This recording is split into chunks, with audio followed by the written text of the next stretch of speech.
Administración laboral total.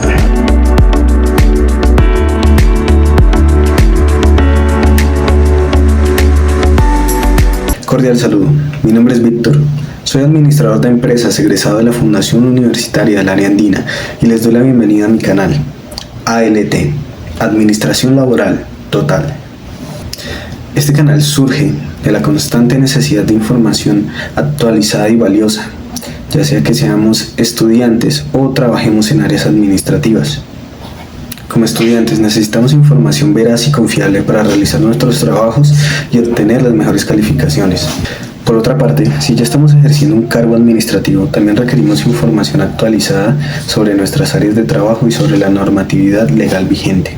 Aquí es en donde ALT entra en escena para suministrarles información valiosa y confiable. ¿Sobre qué me fundamento para hacer esto? Me fundamento en más de 10 años de experiencia que cuento en estas áreas administrativas, además en la normatividad legal vigente colombiana. Pero eso no quiere decir que no les voy a brindar información de valor en todas. En este camino que estamos por empezar, no estaré solo. Me apoyaré en profesionales con amplia experiencia en cada una de las áreas con el fin de brindarles siempre información de calidad, precisa y confiable. No siendo más, doy por terminada mi presentación y la del canal. Ahora, comencemos con una de las áreas que más me gusta, la nómina. Bueno, antes de continuar los invito a que vayan por un café, por un vaso con agua, porque esto va para largo. Comencemos. ¿Qué es la nómina? En contabilidad, la nómina son aquellos pagos mensuales o quincenales que los empleadores deben realizar a sus trabajadores vinculados mediante contrato de trabajo, ya sea indefinido a término fijo por obra o labor u ocasional. Estos pagos comprenden el salario, comisiones, auxilios, horas extras, recargos, liquidación de aportes a seguridad social y para fiscales, provisión de prestaciones sociales, entre otros conceptos. La nómina se estructura en dos partes. Devengos. Estos son los conceptos por los cuales el trabajador recibe remuneración, incluye salarios, comisiones, bonificaciones, horas extras, entre otros. Deducciones. Son las cantidades que se descuentan del salario del trabajador. Pueden incluir aportes a la seguridad social, préstamos u otros descuentos autorizados. A continuación conoceremos los diferentes conceptos que comprenden la nómina y las fórmulas para realizar su correcta liquidación. Salario. El salario no es solo la remuneración ordinaria, fija o variable, sino todo lo que recibe el trabajador en dinero o en especie, como contraprestación directa y onerosa del servicio y que ingresa a su patrimonio a título oneroso sin distinción del nombre que se le asigne, de acuerdo a lo estipulado en el artículo 127 del Código Sustantivo del Trabajo. Además, el salario es un factor que determina diversas obligaciones laborales previstas en la ley, las cuales se traducen en pagos a cargo del empleador. Estos pagos incluyen los aportes a la seguridad social, salud, pensión y riesgos laborales, las prestaciones sociales, descansos remunerados, entre otros. De otra parte, el empleador y el trabajador pueden convenir libremente el salario en sus diversas modalidades, unidad de tiempo, por obra o a destajo y por tarea, respetando siempre el salario mínimo legal o el fijado en las convenciones colectivas. Las principales modalidades del salario son el salario mínimo, salario integral, salario en especie, salario variable y el salario a destajo. Ahora hablemos del salario mínimo. Según el Código Sustantivo del Trabajo, el salario mínimo es el que todo trabajador tiene derecho a percibir para costear sus necesidades normales y las de su familia, de acuerdo al artículo 145 del Código Sustantivo del Trabajo.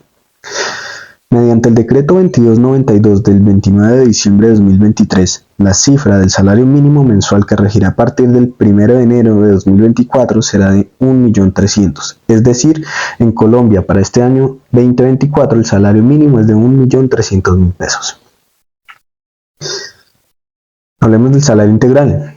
Cuando el trabajador devengue un salario mensual superior a 10 salarios mínimos, será válido el acuerdo entre las partes de un salario integral, que además de retribuir el servicio prestado, compense por anticipado el valor de prestaciones, recargos y beneficios, de acuerdo con el artículo 132 del Código Sustantivo del Trabajo.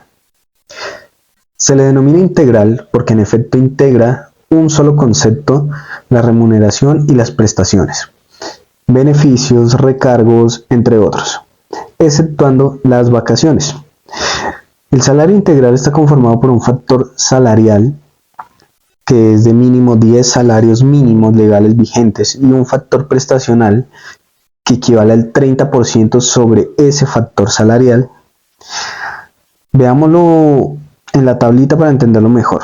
Para el año 2024, el salario mínimo es de 1.300.000 pesos. El factor salarial de un salario integral son 10 salarios mínimos legales vigentes. Es decir, 1.300.000 por 10, 13 millones de pesos. El factor prestacional equivale al 30% de esos 13 millones de pesos, que serían 3.900.000. Nos da un total del salario integral para el año 2024 de 16.900.000 pesos. Ahora hablemos del salario en especie. El salario puede constituirse en la entrega de una determinada suma de dinero o también estar conformada por una parte de dinero y otra parte, nunca mayoritaria, de ciertos bienes, a lo que se le denomina salario en especie de acuerdo al artículo 129 del Código Sustantivo del Trabajo. El salario en especie debe ser pactado de la siguiente manera. Cuando se trate de un salario mínimo legal vigente, el porcentaje máximo permitido del salario en especie será del 30%. Cuando el salario sea mayor de un salario mínimo, el porcentaje máximo permitido de ese salario en especie será del 50%. Ahora veamos el salario variable. El salario variable, como su nombre lo indica, es aquel que varía dependiendo de criterios pactados en el contrato de trabajo. Por ejemplo, el rendimiento, el cumplimiento de metas o la cantidad de trabajo realizado. El salario de estajo. El salario de estajo es una modalidad de salario variable contemplada en el artículo 132 del Código Sustantivo del Trabajo, que implica pagar al trabajador una cantidad fija por cada unidad de trabajo completada, sin importar el tiempo que emplee para finalizar la tarea. Por ejemplo, un trabajador al que se le pagan 10.000 pesos por cada pieza que ensamble recibirá un salario a destajo. Ahora, ya que hablamos de los salarios, vamos a hablar de los recargos y horas extras. Además de la remuneración fija que percibe el trabajador, pueden causarse determinados pagos adicionales por la prestación del servicio por fuera de la jornada laboral, en horarios nocturnos o en días de descanso obligatorio como lo son los domingos y los festivos. Los recargos son los valores reconocidos al trabajador que labora en jornada nocturna. Hoy en día, actualmente, desde las 9 p.m. hasta las 6 p.m. o en días que por lo general no son laborales como los domingos y festivos. Ahora, hay que esperar con la nueva reforma laboral que se está implementando por nuestro presidente Gustavo Petro. Él quiere modificar esto y quiere que los recargos nocturnos empiecen a aplicar a partir de las 6 de la tarde, como hace algunos años se manejaba antes de que el expresidente Álvaro Uribe decidiera establecer que los recargos se tuvieran en cuenta desde las 9 de la noche. Las horas extras son aquellas que se deben reconocer al trabajador cuando exceda la jornada máxima legal o la jornada pactada de trabajo. Estos pagos se denominan horas extras o trabajo suplementario y recargos nocturnos, dominicales o festivos. Constituyen salario y deben calcularse con base en los siguientes porcentajes. Entonces tenemos que para el recargo nocturno se tiene un porcentaje del 35%, para el recargo dominical o festivo un recargo del 75%. Para la hora extra diurna un recargo del 25%, para la hora extra nocturna recargo del 75%, para la hora extraordinaria o festiva un recargo del 100%, para la hora extra nocturna dominical o festiva un recargo del 150% y para el recargo nocturno en dominical o festivo un recargo del 110%.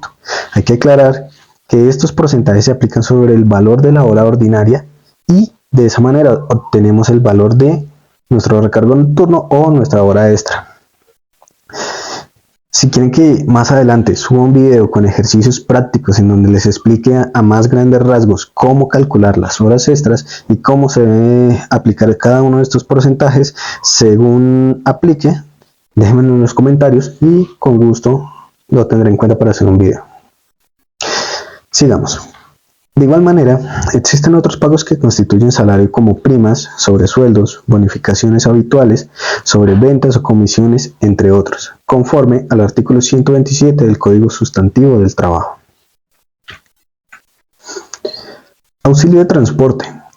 La Ley 15 de 1959 consagra el auxilio de transporte como una prestación a cargo de los empleadores a favor de los trabajadores que devenguen hasta 2 salarios mínimos. Su finalidad es la de compensar una parte de los gastos de traslado del trabajador desde su residencia o domicilio hasta el sitio de trabajo. Para los trabajadores que desarrollen sus labores en la modalidad de trabajo en casa o teletrabajo, el empleador deberá reconocer el valor del auxilio de transporte como auxilio de conectividad digital. Es decir, que si ustedes no se tienen que movilizar hasta su lugar de trabajo y trabajan, no sé, a un 80 o 90% desde casa, el empleador no les va a pagar auxilio de transporte, pero sí les va a reconocer un auxilio de conectividad que sería un equivalente al valor del auxilio de transporte, 162.000 pesos, con la finalidad de que ustedes utilicen ese auxilio para cubrir sus gastos de internet. Mediante el decreto 2293 del 29 de diciembre de 2023, la suma del auxilio de transporte que regirá a partir del 1 de enero de 2024 será de 162.000 pesos. Ese 162.000 pesos es el valor del auxilio de transporte en Colombia para el año 2024. El auxilio de transporte no constituye salario y por tanto no se incluye en la liquidación de aportes a seguridad social, vacaciones y parafiscales. Sin embargo, sí se debe tener en cuenta para la liquidación de las prestaciones sociales. Ahora, vamos a hablar de los aportes al sistema de seguridad social.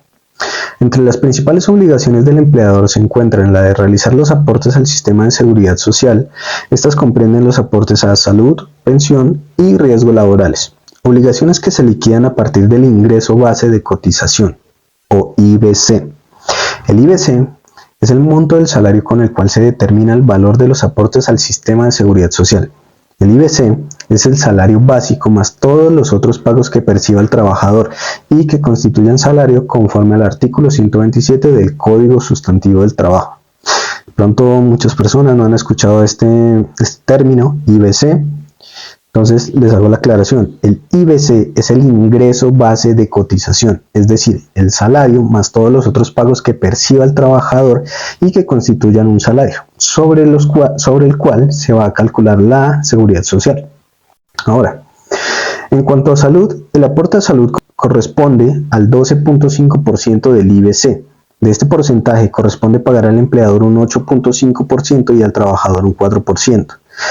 Para la pensión, de acuerdo a la Ley 100 de 1993, creó el Sistema General de Pensiones con el fin de garantizar a la población el amparo de las contingencias de invalidez y la muerte a través del reconocimiento de las prestaciones pensionales respectivas. El aporte pensión corresponde al 16% del IBC. De este porcentaje corresponde pagar al empleador un 12% y al trabajador un 4%. De ahí que en el momento en que nos cancelan la nómina, ya sea mensual, quincenal, y recibimos nuestro comprobante de nómina o comprobante de pago, que generalmente nos lo envían al correo personal, en la sección derecha, generalmente está en la sección derecha, las deducciones. En la izquierda tenemos los devengos y a la derecha tenemos las deducciones. Entonces, en la derecha en deducciones siempre les debe aparecer el descuento de aporte a salud y pensión, correspondiente al 4% de su salario. Por eso generalmente ese aporte a salud y pensión siempre es el mismo valor. En salud, es un decir, nos descuentan 50.000 pesos, en pensión también nos van a descontar 50.000 pesos, porque a nosotros solo nos corresponde asumir el 4% de estos aportes a la seguridad social. Es importante tener en cuenta el aporte al Fondo de Solidaridad Pensional. La ley laboral establece que todo trabajador que perciba mensualmente más de 4 salarios mínimos deberá destinar al Fondo de Solidaridad Pensional un aporte del 1% al 2%, dependiendo del número de salarios mínimos que devengue. El artículo 27 de la Ley 100 de 1993 señala los porcentajes que deben aportar dichos trabajadores, dependiendo del monto de su salario mensual. Ahora, si una persona gana entre 4 y 16 salarios mínimos, deberá realizar un aporte del 1%. Si gana entre 16 y 17 salarios mínimos, su aporte será del 1,2%. Si gana entre 17 y 18 salarios mínimos, su aporte será del 1,4%.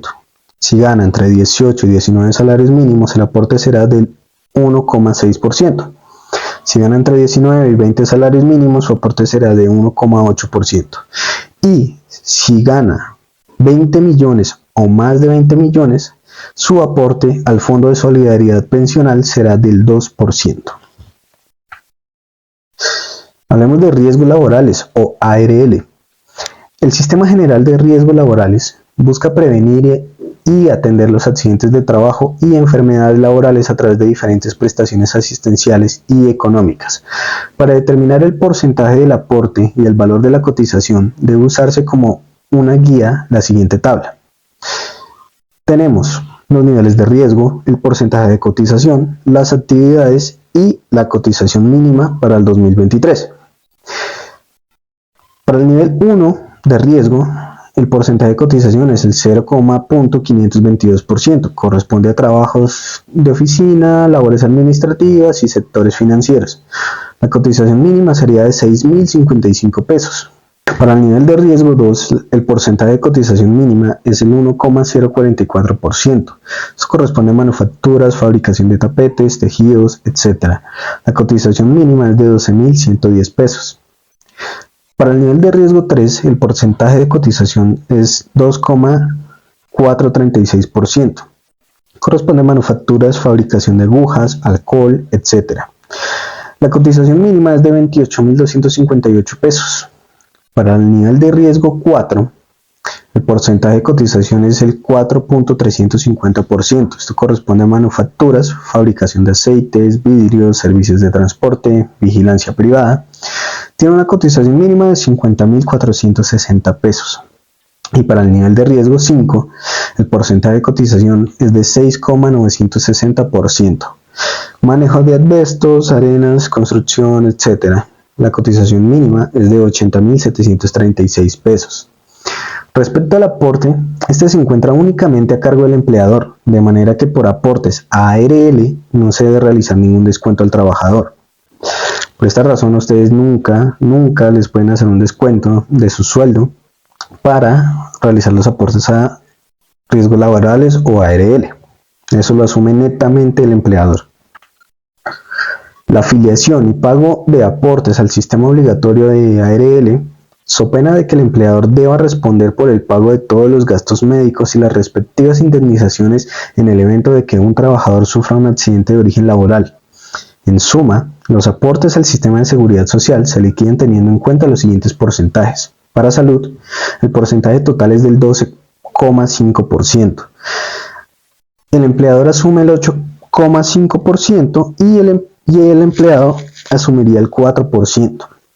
En cuanto a pensión, el porcentaje total de cotización es del 16%. El aporte por parte del empleador es del 12,0%.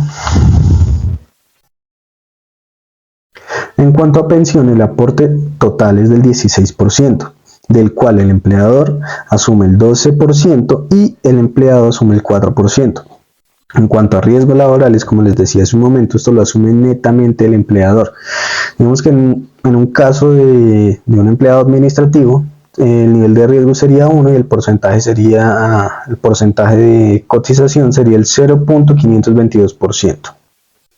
Ojo, los empleadores que cumplan con los requisitos del artículo 114-1 del Estatuto Tributario estarán exonerados del pago de salud, SENA e ICBF por los trabajadores que devenguen menos de 10 salarios mínimos. Ahora vamos a hablar de las prestaciones sociales. Las prestaciones sociales son los pagos adicionales aparte del salario que el trabajador recibe mensual o anualmente. Son obligatorias por parte del empleador y tienen como finalidad principal cubrir necesidades o riesgos ordinarios del trabajador. Las prestaciones sociales comprenden la prima de servicios, las cesantías, los intereses de cesantías y las vacaciones. Ahora, comencemos por la prima de servicios. La prima de servicios es una prestación social otorgada por el empleador al trabajador como compensación, dado los beneficios que se generan en la prestación del servicio y comprende 2 periodos de pago de acuerdo a lo establecido en el artículo 306 del Código Sustantivo del Trabajo. Bueno, yo sé que la mayoría lo debe conocer, pero muchos se deben estar preguntando ¿qué es eso del Código Sustantivo del Trabajo? ¿Sí? ¿De dónde salen esos artículos? Bueno, pues el Código Sustantivo del Trabajo son unas normas por las que se deben regir los empleados y los empleadores. Déjenme en los comentarios si quieren que les haga un video exclusivo sobre el Código Sustantivo del Trabajo, y puede que a futuro validemos subir un video o varios videos sobre este libro, sobre el Código Sustantivo del Trabajo.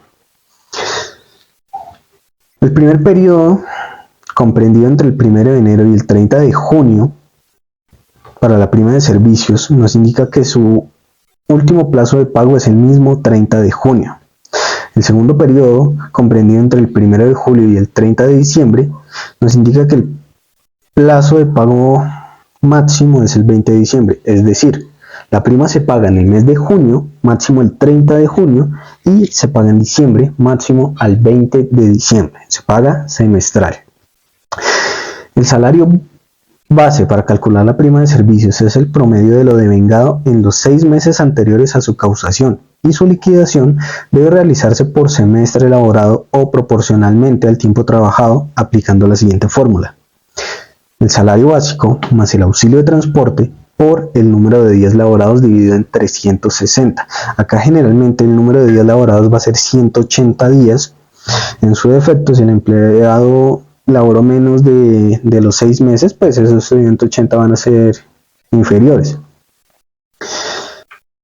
Ahora, para las cesantías.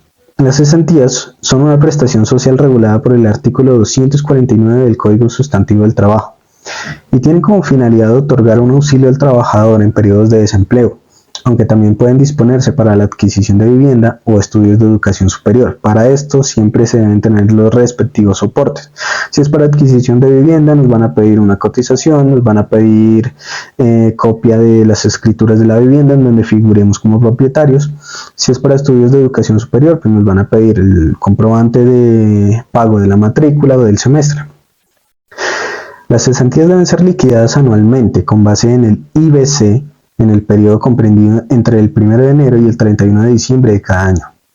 Una vez liquidadas, deben ser consignadas en el fondo de cesantías elegido por el trabajador, a más tardar el 14 de febrero del siguiente año. Es decir, que las cesantías que estamos acumulando desde enero de 2024 hasta diciembre de 2024, nuestro empleador no las debe consignar en nuestro fondo de cesantías máximo el 14 de febrero del 2025. Si el contrato de trabajo termina antes de esa última fecha y el empleador no ha realizado la consignación, debe pagar el valor de las cesantías directamente al trabajador. El valor de las cesantías corresponde a un salario mínimo mensual vigente por cada año trabajado o proporcional al tiempo laborado, y debe ser determinado usando la siguiente fórmula: salario mensual más auxilio de transporte por días trabajados dividido en 360. Esa es la manera de conseguir el valor de las cesantías. Para calcular los intereses de las cesantías, bueno, primero hablemos qué son los intereses. Los intereses de las cesantías corresponden al 12% anual o proporcional sobre los saldos que tenga el trabajador por concepto de cesantías, y el empleador debe pagarlos a más tardar el 31 de enero del siguiente año o en la fecha de retiro del trabajador. Es decir, nuestros intereses sobre las cesantías que estamos acumulando durante este año, de enero a diciembre, el empleador nos los debe pagar máximo el 31 de enero del 2025. La fórmula para la liquidación de los intereses de las cesantías es la siguiente: valor de cesantías por días trabajados por el 12%, que equivaldría a un año, dividido en 360 días. Si el empleado no trabajó el año completo y laboró solo 8 meses, pues entonces acá en la fórmula no se multiplicaría por el 12%, sino por el 8%. Se dividiría en 360 días y nos daría el valor de los intereses sobre las cesantías. Ojo, el artículo 7 de la Ley 1 de 1963 establece que el valor del auxilio de transporte debe ser incluido para la liquidación de las prestaciones sociales. ¿Sí?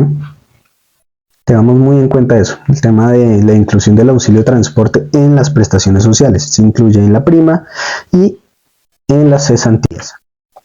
Vamos a ver una pequeña variación que hay acá en las vacaciones. Las vacaciones son el derecho que tiene todo trabajador dependiente a disfrutar de un tiempo de descanso remunerado, equivalente a 15 días hábiles tras haber prestado sus servicios durante un año. El artículo 192 del Código Sustantivo del Trabajo establece que las vacaciones deben ser remuneradas con el salario ordinario que devenga el trabajador el día en que comienza a disfrutarlas. Las vacaciones deben liquidarse aplicando la siguiente fórmula: salario por número de días trabajados dividido en 720. Como podemos observar acá, para el cálculo de las vacaciones no se incluye el auxilio de transporte, a diferencia de la prima y las cesantías, que para esas prestaciones sí se incluía. ¿Por qué no se incluye el auxilio de transporte para el cálculo de las vacaciones? Resulta que durante esos 15 días hábiles que nosotros nos encontramos en vacaciones, nosotros no nos trasladamos a la empresa y el auxilio de transporte nos lo pagan para aliviar nuestros gastos en cuanto a los transportes. Pues si en esos 15 días de vacaciones no nos vamos a transportar a la empresa, pues la empresa no tiene por qué pagarnos auxilio de transporte y por ende ese auxilio de transporte no se tiene en cuenta en las vacaciones. Ahora hablemos sobre las contribuciones parafiscales. Ojo, los parafiscales son completamente diferentes de la seguridad social. Hay muchas personas que se confunden en esta parte y no saben diferenciar la seguridad social de los parafiscales. Entonces, la seguridad social, nuestro empleador asume una parte del aporte y nosotros asumimos otra parte del aporte para salud y pensión. En cuanto a parafiscales, los parafiscales son contribuciones obligatorias por parte de los empleadores a las cajas de compensación familiar, al Instituto Colombiano de Bienestar Familiar y al Servicio Nacional de Aprendizaje SENA, liquidadas con base en los elementos que constituyen salario aplicando los siguientes porcentajes. Para la caja de compensación es un 4%, el ICBF es el 3% y el SENA es el 2%, para un total del 9%. Es decir, que nuestro empleador va a estar realizando un aporte total a parafiscales del 9%, dividido en caja de compensación, Instituto Colombiano de Bienestar Familiar y el SENA. De ese aporte que realiza el empleador, a nosotros no nos descuentan absolutamente nada. Es el empleador quien asume el 100% de esos aportes a parafiscales. Si les está gustando este contenido, este material, esta información ha sido de valor para ustedes, si les está aportando valor, por favor, los invito a que se suscriban, den like y compartan con sus amigos, compañeros de trabajo, conocidos, estudiantes, personas a las que ustedes sepan que esta información les va a ser de gran utilidad. Así me ayudan a mí para seguir creciendo a futuro y seguir subiendo contenido de alta calidad. Ahora hablemos de la dotación. Otra obligación que debe tener en cuenta el empleador que contrate a un trabajador con el salario mínimo es la correspondiente al suministro de la dotación según lo establecido en el artículo 230 del Código Sustantivo del Trabajo. En efecto, el empleador tiene la obligación de suministrar a sus trabajadores un vestido de trabajo y un par de zapatos mínimo 3 veces al año, a más tardar en las siguientes fechas: al 30 de abril, al 31 de agosto, al 20 de diciembre. Este concepto es obligatorio siempre y cuando la remuneración del trabajador no supere los 2 salarios mínimos y haya prestado servicios al empleador durante más de 3 meses. Hay muchas empresas que de pronto por la modalidad de negocio, de su actividad, no suministran como tal la dotación, pero sí le realizan a los empleados una entrega de un bono con el cual los empleados pueden comprar zapatos, chaquetas, camisas, ¿sí? Esto también es muy válido, ¿sí? Para mayor información, pues los invito a revisar el artículo 230 del Código Sustantivo del Trabajo o escriban en los comentarios si quieren que les haga algún video específicamente sobre la dotación. Licencias laborales. Las licencias laborales son permisos otorgados al trabajador por el empleador para ausentarse de la empresa y suspender sus actividades laborales por un periodo de tiempo determinado, sin que se configure una causal para la terminación del contrato de trabajo. Existen 2 tipos de licencias de trabajo. Licencias reglamentarias son aquellas reguladas por la ley no negociables y de obligatorio otorgamiento cuando el trabajador las solicite. Licencias reglamentarias, que son las que dependen de la voluntad y mera liberalidad del empleador, siempre que el trabajador las solicite y éstas suspenden el contrato de trabajo. En la siguiente tabla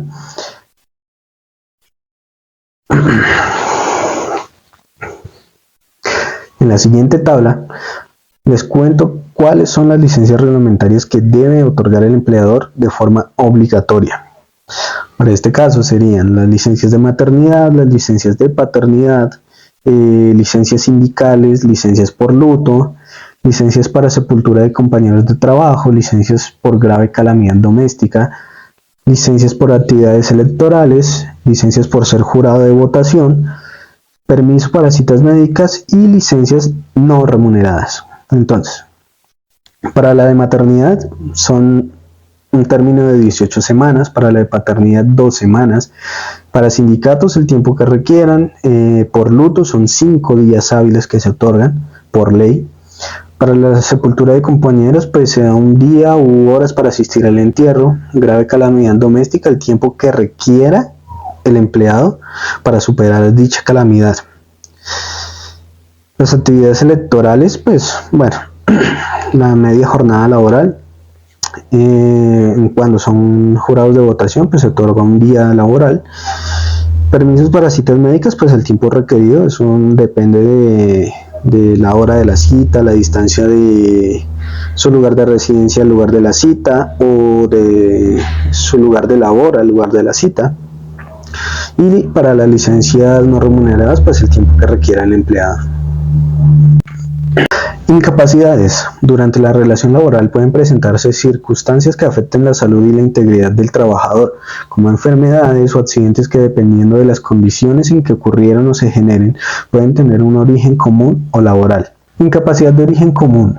Una incapacidad de origen común es aquella contingencia que se presenta fuera del ámbito laboral, es decir, fuera de la empresa. Esta debe ser asumida según su tiempo de duración por diferentes actores del sistema de seguridad social y en distintos porcentajes, de acuerdo al artículo 277 del Código Sustantivo del Trabajo.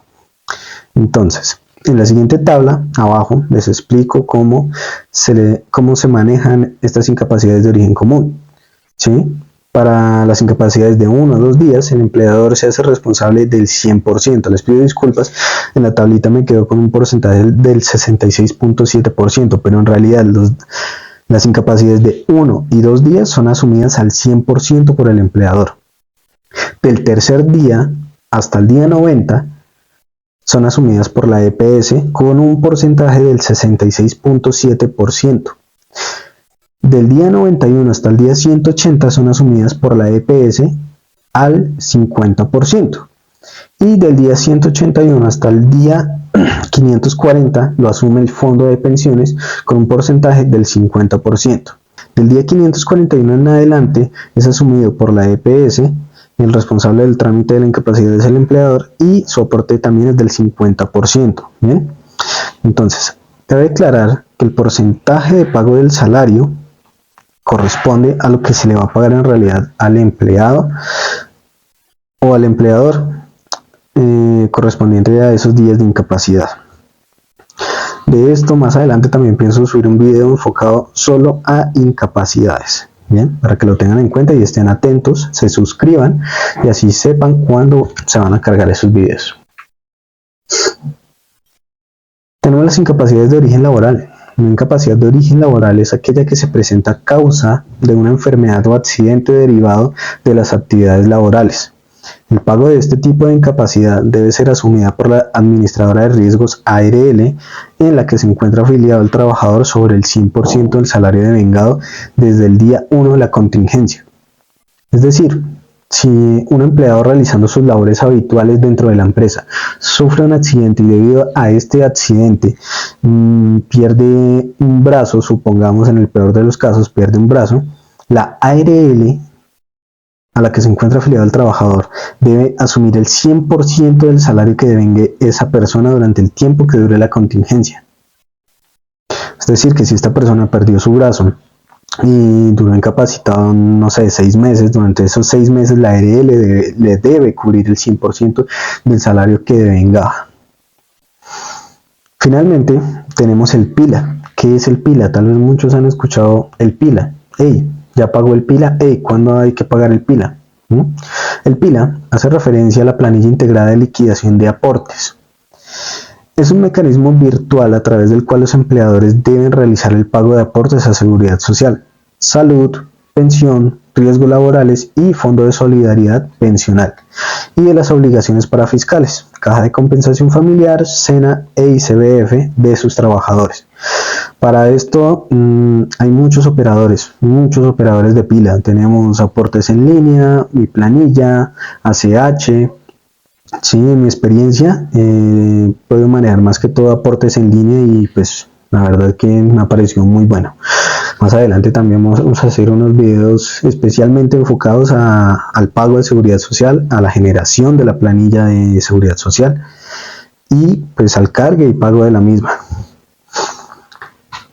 Bueno, no siendo más, pues los invito a que le den me gusta, se suscriban y compartan este video con amigos, compañeros de trabajo, familiares. De pronto si algún conocido suyo está estudiando administración de empresas, talento humano, contabilidad y está viendo nómina, este video sé que le va a ayudar bastante.